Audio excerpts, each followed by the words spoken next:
చూస్ country delight, live better. ఇప్పుడే country delight యాప్ని download చేసుకోండి. ఇది ఎప్పుడో మీరు 5 ఏళ్ల కింద తీసుకున్నటువంటి సబ్జెక్ట్ అండి.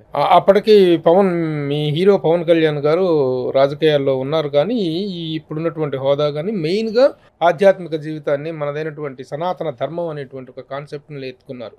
ఇప్పుడు ఇది అనుకోకుండా దానికి మ్యాచ్ అవ్వటం అనేటువంటిది how much it is relativity అనేటువంటిది ఎలా అనిపిస్తుంది? ఒకటి సనాతన ధర్మం, ఇంకొకటి pan India film. First of all ఆయన ఇప్పుడు పాలిటిక్స్లో ఉన్నారు. ఫస్ట్ అంతవరకు ఆయన పాన్ ఇండియా ఫిలిం చేయలేదు, ఎక్సెప్ట్ టీవీలో, ఇంటర్నెట్లో, వాటిల్లో తప్ప డైరెక్ట్గా థియేటర్కి ఏ లాంగ్వేజ్కి వెళ్ళలేదు ఇంతవరకు. ఖుషి అప్పుడే నేను చాలాసార్లు ఖుషి అప్పుడే హిందీలో డబ్ చేద్దామని అడిగాను నన్ను. లేదు సార్ అక్కడ వర్కౌట్ అవ్వదు, వద్దని చెప్పాను. తర్వాత పంజాన్ సినిమా చేశారు, చేస్తే విష్ణువర్ధన్ డైరెక్టర్, తమిళ్ డైరెక్టర్ చేసి, నేను ప్రొడ్యూసర్ కాదు.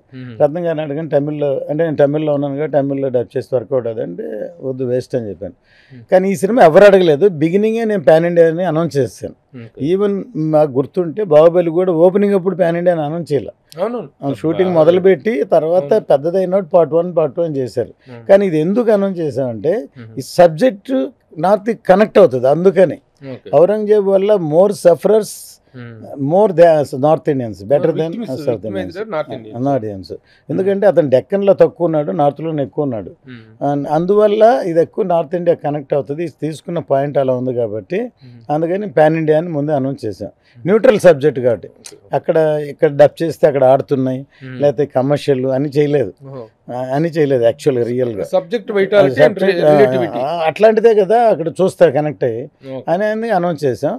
అందువల్ల ఖచ్చితంగా ఇప్పుడు దానికి మీరు అడిగిన దాని ప్రశ్న ఏంటంటే, ఇప్పుడు ఆయన గెలిచి డిప్యూటీ సీఎం అయి ఆయన సనాతన ధర్మం అనౌన్స్ చేయడం, కోఇన్సిడెంట్గా ఇందులో సబ్జెక్ట్ కూడా దానికి రిలేటివ్ కనెక్ట్ అవ్వడం అన్నీ పడడం. తర్వాత షూటింగ్ మొదలు పెట్టాక ఆయనకి కాన్షియస్ ఎక్కువైంది. ఇప్పుడు పాన్ ఇండియాని అనౌన్స్ చేశారు, ప్రాపర్గా లేకపోతే పరుగు బాధ్యత కదా, అందుకని మోర్ జాగ్రత్త తీసుకోవాలి అని చేశారు. కొంత డిస్కషన్స్ జాగ్రత్త తీసుకోవడం. పవన్ కళ్యాణ్ గారికి బిగినింగ్ లోనే పాన్ ఇండియా అనేటువంటి అనౌన్స్ చేసాం కదా, ఓపెనింగ్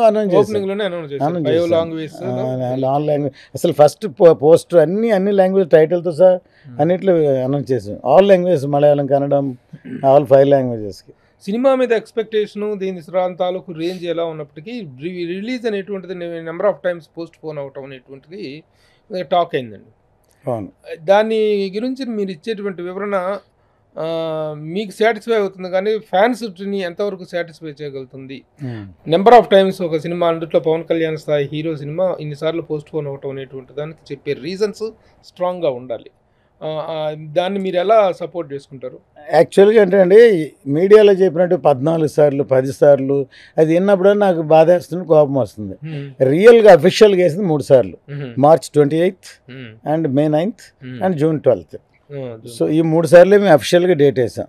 కానీ ఆ 2 సార్లు సీరియస్ అవ్వలేదు. June 12th దగ్గరకు వచ్చింది కాబట్టి ఆల్మోస్ట్గా పోస్ట్పోన్ అవ్వడం అనేది రియల్గా నేను బాగా ఫీల్ అయ్యి అప్సెట్ అయ్యాను. అది ఎందుకు జరిగింది అంటే, నా లైఫ్లో ఇంతవరకు ఏ సినిమా డేట్ వేసి పోస్ట్పోన్ అవ్వలేదు. ఎప్పుడైనా అందరికంటే నేను సినిమా రెడీ చేశాక డేట్ వేస్తాను ఎప్పుడైనా సరే. మిగతా వాళ్ళన్నా వేడిగా ప్రింట్, నేను స్నేహం కోసం చేసినప్పుడు చిరంజీవి గారితో అప్పుడే ప్రింట్ వచ్చేసిన షాక్ అయ్యారు. మిగతా వాళ్ళందరూ అప్పటికప్పుడు కాపీ కూడా చూడకుండా రిలీజ్ చేస్తాను, నేను అది చేయను. డిటిఎస్ ఉన్నప్పుడు అన్నీ రెడీ అయ్యాక డేట్ వేస్తాను. కానీ ఈ సినిమాకి ఎందుకు జరగాల్సి వచ్చిందంటే, ఇప్పుడు డిజిటల్ మీడియా ఉంది, ఇప్పుడు అది ఒక పెద్ద మార్కెట్. దాన్ని కమిట్ అయినప్పుడు, ఇప్పుడు డిజిటల్ కమిట్ అవ్వకపోయినా డేట్ వేయలేరు. అంతే, చాలా సినిమాలు ఇంకా డిజిటల్ కమిట్ అవ్వలేదంటే అందుకని డేట్ వేయలేరు అంటారు. కమిట్ అయినప్పుడు ఎప్పుడు రిలీజ్ అయినా అగ్రిమెంట్లో పెట్టాలి కదా, మనకి తెలియట్లేదు అంతే కదా. ఇప్పుడు ఆయన టైము కాలం ఆయన డ్యూటీలో ఉన్నారు, పెద్ద సినిమా ఎప్పుడు అవుతుందో తెలియట్లేదు. అయినా సరే అప్రాక్సిమేట్గా అగ్రిమెంట్. ఆయనతో ఏంటి పని మీకు? మీరు ఈ టైంలో వేసుకునే టైంకి, డేట్ అనౌన్స్ చేసుకునే టైంకి హీరో వర్క్ మొత్తం పూర్తయిపోయి ఉంటుంది కాదు అప్పుడు కాదు కదా, కమిట్ అయింది అర్లీగా అయ్యాం. ముందు కమిట్ అయినప్పుడు అప్పుడు ఎప్పుడని రిలీజ్ పెట్టాలి. అప్రాక్సిమేట్ ఒక 6 నెలలు వెనక్కే ఇంకా ఆలోచించి, మేము జనవరి అనుకో, జనవరి కాదు, ఏప్రిల్ కాదు, మే కాదు, ఆగస్ట్ అని, సెప్టెంబర్ అని రాసాం. కానీ అవ్వలేదు. సరే అని అప్పుడు దానికి ఒక పెనాల్టీ ఉంది, అవ్వకపోతే పెడతా పెనాల్టీ, ఓకే అని పెనాల్టీ యాక్సెప్ట్ చేశాం. తర్వాత మళ్ళీ వాళ్ళు ఏం అడగలేదు. మార్చి 28 ఎప్పుడు వేసామంటే ఎలక్షన్స్ వచ్చిన తర్వాత ఫస్ట్ షూటింగ్ కమిట్ అయ్యేటప్పుడు అప్పుడు ఇంకొక 7 నెలలు ఉంది అయిపోతుందని అనుకుని అప్రోచ్మెంట్గా ఆయన హీరో గారు చూపించి డేట్ వేసాం. కానీ మధ్యలో ప్రాక్టికల్గా పొలిటికల్గా పనులు ఉంటాయి, ఇవి ఉంటాయి, అవ్వాలి. తర్వాత పెద్ద సినిమా కదా, అవ్వలేదు. తర్వాత మే 9th మేము ఇండియన్ రిలీజ్ అయిన డేట్ మంచి డేట్ అని వాళ్ళని అప్పుడు పక్కనేది వేసాం. June 12th వేసేటప్పుడు మాత్రం వాళ్ళు ఇంకా అప్పటికి షూటింగ్ అయిపోయింది. పోస్ట్ ప్రొడక్షన్ ఇది ఫ్రీడ్ ఫిలిం, గ్రాఫిక్స్ ఎక్కువ ఉన్నాయి. అక్కడ మన చేతిలో లేదు, అందరి చేతుల్లో ఉన్నాయి. మాకే కాదు, అంటే ఇంతకుముందు బాహుబలి అటు కూడా డేట్లు వేసి మారినాయి చాలా. కానీ ఇట్లాంటి సినిమాకి కష్టం అని వాళ్ళని బతిలాడు. అరే బాబు మాకు జూలై డేట్ ఇవ్వండి, జూన్కి ఇది ఫైనల్ డేట్, ఇది పోస్ట్ పోన్ అయితే మొత్తం పరుగు పోద్ది, వాళ్ళు ఎంత బతిలాడినా ఏం లేదు, కావాలని మీరు డిసెంబర్లో చేసుకోండి అన్నారు. డిసెంబర్లో చేస్తే సినిమా అసలు స్టేల్ షూటింగ్ అవ్వకపోతే ఓకే, రెడీ అయిపోయిన తర్వాత అయితే పాత పడిపోద్ది, స్టేల్ అయిపోద్ది, దానికి ఇంకా సినిమా రిలీజ్ అవ్వదు. సరే ఇంకా ట్రై చేద్దాం అనుకుని. ఎవరు ఇబ్బంది? ఈ గ్రాఫిక్స్ వాళ్ళు? గ్రాఫిక్స్ కదా, అమెజాన్ డిజిటల్ మీడియా వాళ్ళతో అగ్రిమెంట్ కదా. వాళ్ళకి ఏంటంటే ప్రాబ్లం, వాళ్ళకి 2 ఉన్నాయండి మనకి, అంటే ఇది మనం చెప్పచ్చు తప్పులేదు. అమెజాన్, నెట్ఫ్లిక్స్ 2 ఉన్నాయి ఇండియా మొత్తం మీద. వాళ్ళు భోజ్పూర్ నుంచి, బెంగాలీ నుంచి, గుజరాతీ నుంచి, అన్ని లాంగ్వేజ్కి ఇద్దరే. వాళ్ళకి సంవత్సరానికి ఆల్రెడీ చార్ట్ ఫిక్స్ అయిపోద్ది. ఒక నెలకు పెద్ద సినిమా, తర్వాత 2 సినిమాలని. మన ఆ డేట్కి రాకపోతే వాళ్ళు ఖాళీ అయిపోద్ది, వాళ్ళు వ్యూవర్షిప్కి సినిమా ఇవ్వాలి. ఇప్పుడు ఫర్ ఎగ్జాంపుల్ మొన్న బతిలాడుతున్నాం, వాళ్ళు ఏమన్నారు, ఈ నెల మేము రెడీ అయిపోతున్నాం ఇప్పుడు జూలైలో, నాకు 18th అన్న ఇవ్వు, ఎందుకంటే మాకు 24th హిందీలో పాన్ ఇండియా కదా, అజయ్ దేవగన్ సినిమా ఉంది అక్కడ థియేటర్ల వరకు. 18th అంటే వాళ్ళకి హౌస్ఫుల్, మీకు తెలియడం హౌస్ఫుల్ అనే సినిమా ఈ నెలలో రిలీజ్ అయింది. 8 weeks తర్వాత వాళ్ళకి టెలికాస్ట్ అవుతుంది. సౌత్ ఇండియన్ సినిమాలు 4 weeksలో టెలికాస్ట్ చేస్తారు. అది పక్కన అవుతాయి 2 పెద్ద సినిమాలు. మాకు ఒక 2 weeks అని మాకు టెలికాస్ట్ గ్యాప్ రావాలి, మాకు కుదరదు. మేము 25 ఫ్రైడే, మనం థర్స్డే మనం ఒకరోజు ముందు చేస్తాం. అది సెంటిమెంట్ బాబాది వాటెవర్, అది ఒకరోజు మన ఇష్టం అని వాళ్ళు మాకు కుదరదు. మా వాళ్ళకి ఏంటంటే వాళ్ళ టెలికాస్ట్ వాడుతున్న కమిట్మెంట్ ఉంటాయి కదా, అందువల్ల ఇవాళ అలాగే రిలీజెస్ వాళ్ళ చేతుల్లోకి వెళ్ళిపోయినాయి అనమాట. సరే, ఇవన్నీ మీకు ఉన్నటువంటి లోపల సాధక బాధకాలు, ఇదే విషయాల మీద నేను గతంలో కూడా వీడియోలు చేస్తూ, అది టెక్నికల్ రీజన్స్ వల్ల సటన్ ఇటీవల వచ్చినటువంటి సమస్య తప్ప పవన్ కళ్యాణ్ సినిమాకి బిజినెస్ కాలేదని చెప్పేసి మాట్లాడటం అనేది కరెక్ట్ కాదని చెప్పేసి నేను చాలా వీడియోలు చేశాను, 2-3 వీడియోలు చేశాను. కానీ అలా పుట్టినటువంటిది, అలాంటి పుకారు అయితే పుట్టింది, బిజినెస్ కాలేదు అందుకే రిలీజ్ కాలేకపోతుంది అని చెప్పి. ఇదంతా పైకి కాదు, రిలీజ్ కాకపోవడం అనేది ముందు సినిమా రెడీ అవ్వకపోవడం ఒకటి. తర్వాత కొంత అందులో కూడా స్పెక్యులేషన్, కొంత కూడా రీజన్ ఉంది. బిజినెస్ అనేది ఏంటంటే పెద్ద సినిమా ఇది. రెగ్యులర్ సినిమాలు ఎవరైనా వ్యాపారంలో ఏం చేస్తారంటే, ప్రీవియస్ సినిమా ఎంత బిజినెస్ అయింది, నువ్వు పెద్ద సినిమా తీసుకుని నాకెందుకు, అంతే కదా, మాకు అంత వర్కౌట్ అవుతుంది అనేది ఉంటుంది. అది నా సినిమా తీసిన బిగినింగ్ నుంచి, భారతీయుడు తీసిన ఏ సినిమా నా స్టైలే అది. సినిమా నా దృష్టిలో 2 రకాలు. ఒకటి, ఎవరైనా ఎనీ హీరో, విజయ్ కానీ, అజిత్ కానీ, పవన్ కళ్యాణ్ గారు కానీ, చిరంజీవి గారు కానీ, ఆ హీరోకి ఎంత మార్కెట్ ఉందో అందులో సినిమా తీయడం ఒకటి. నా స్క్రిప్ట్ నేను ఇంకో రకం, స్క్రిప్ట్ ఏం డిమాండ్ చేస్తా అంతవరకు ఖర్చు పెట్టి నేను సినిమా తీస్తా.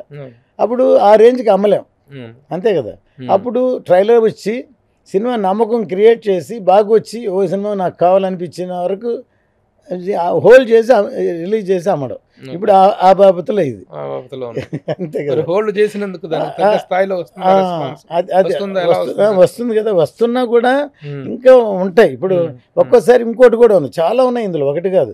ఒక పెద్ద సినిమా సూపర్ హిట్ అయింది అనుకోండి, బయర్స్ దగ్గర డబ్బులు ఉంటాయి, ఫ్లరిష్గా ఉంటాయి, వాళ్ళు రెడీగా ఉంటారు. వర్షం 10 సినిమాలు ఫ్లాప్ అయింది, వాళ్ళు పెట్టిన డబ్బులు అని పోతాయి. ఇప్పుడు డబ్బులు ఎక్కడి నుంచి రిటర్న్స్ వస్తాయి, పబ్లిక్ నుంచి, కలెక్షన్ నుంచి వస్తాయి. పెట్టిన పోతూ ఉంటే ఆల్రెడీ కట్టేశారు, రిటర్న్స్ లేవు, ఖాళీ అవుతాయి. అప్పుడు స్లంప్లా ఉంటుంది ఇండస్ట్రీ.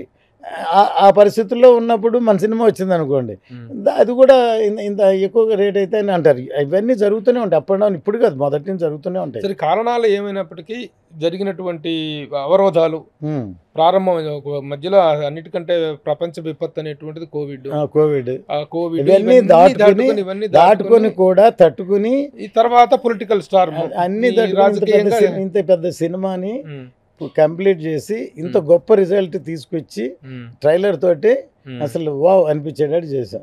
ఇప్పుడు మా వరకు రేపు పొద్దున మాకు సినిమా మనకు తెలుసు, తర్వాత చూసాక థియేటర్లో చూస్తాయి అంతే కదా. ట్రైలర్ నాకు తెలుసు, చూసా కానీ ఆడియన్స్ మీరు కానీ ఎవరు చూసి బాగుంది అంటున్నారు. సో అందువల్ల ఆ నమ్మకంతో సినిమా చేశాను. డెఫినెట్గా సినిమా చాలా బాగా వచ్చింది. డెఫినెట్గా సినిమా అందరికి నచ్చుతుంది. హిట్ కొడతాను, అంత కాన్ఫిడెంట్గా ఉన్నాం. ఈ హిట్ కొడతా అంటే ఏ రేంజ్ హిట్ అయితే ఈ ఎకనామిక్స్ వర్కౌట్ అవుతాయి, ఈ ఫిగర్స్ వర్కౌట్ అవుతాయి అనేటువంటిది ఒకటి ఉందండి. మీరు ఏ రేంజ్ హిట్గా మీరు దీన్ని ఎక్స్పెక్ట్ చేస్తున్నారు? ఈ రోజున 1000 కోట్ల మార్కెట్ అనేటువంటిది 1000 అనేటువంటి ఫిగర్ చాలా కామన్ ఫిగర్. ఆ టార్గెట్ నేను ఎప్పుడు నంబర్లు ఎప్పుడు చెప్పాను లైఫ్లో. మీరు ఇప్పుడు ప్రీవియస్ అంతా వెనక్కి చూడండి, బడ్జెట్ ఎంత అయిందో చెప్పాను, ఎంత కలెక్ట్ చేసాను చెప్పాను. మన సినిమా చేస్తే సినిమా మాట్లాడితే సక్సెస్ అంతే. ప్రతి వాళ్ళు నేను ఇంత పెట్టాను అన్ని కోట్లయింది అందుకు మామూలు కూడా సార్ అంతే. నేను అసలు అది చూస్తే నేను ఇలాంటి సినిమాలు తీయలేను. అది కాదు సార్, ఒకప్పుడు సినిమాకి parameter 100 days, silver Jubilee, golden Jubilee, diamond Jubilee, ఇవి 100. అప్పుడు సినిమా సక్సెస్ దానికి కూడా నేను కోట్లు, 100 crores club, 200 crores club, 1000 crores club, ఇవన్నీ ఈ దీంట్లో ఏ క్లబ్ లోకి చేరుతుందని ఆ క్లబ్లు అనేది కూడా నేను ఎప్పుడు అనుకోలేదు. క్లబ్లు వచ్చినా కూడా మన సినిమాని ఆడియన్స్ లైక్ చేస్తే ఇప్పుడు ఫస్ట్ షోలోనే చరిత్ర రాసే. ఒకప్పుడు గుడిపూడి శ్రీహరి గారు సితారాలో 1 week తర్వాత రివ్యూ రాసేవాళ్ళు. ఇవాళ ఒక షో అవ్వకముందు ఇక్కడ పడకముందే ఫారెన్లో షో పడి ఫస్ట్ 1 star 2 star 3 stars ఇచ్చేస్తున్నారు. దాన్ని నమ్మేవాళ్ళు చాలా మంది ఉంటున్నారు. సినిమా నిజంగా బాగున్నా కూడా అరే ఇది బాగాలేదురా మనం టైం వేస్ట్ అనుకునే పరిస్థితిలో ఉంటున్నారు. సో అందువల్ల ఇవాళ అన్నీ మారిపోతున్నాయి. దాన్ని ఆ కాలమానంతో మనం ట్రావెల్ చేస్తున్నాం. కానీ నిజం ఏంటంటే ఇప్పుడు అందరం నేను చెప్పబోయాల్సింది అందరికంటే అందరం మీడియాలోనే ఉంటున్నాం. మీరు దీన్ని రాసి దాని మీద వ్యూవర్షిప్ చూస్తున్నారు. కానీ వీలైనంత వరకు డ్యామేజ్ చేయకుండా అందరం పాజిటివ్ అప్రోచ్లో వెళ్తేనే ఇండస్ట్రీ నిలబడుతుంది, అంతే కదా. సుమన్ టీవీలో మీ పర్సనల్ అండ్ బిజినెస్ ప్రమోషన్స్ కోసం కింది నెంబర్కి కాంటాక్ట్ చేయండి.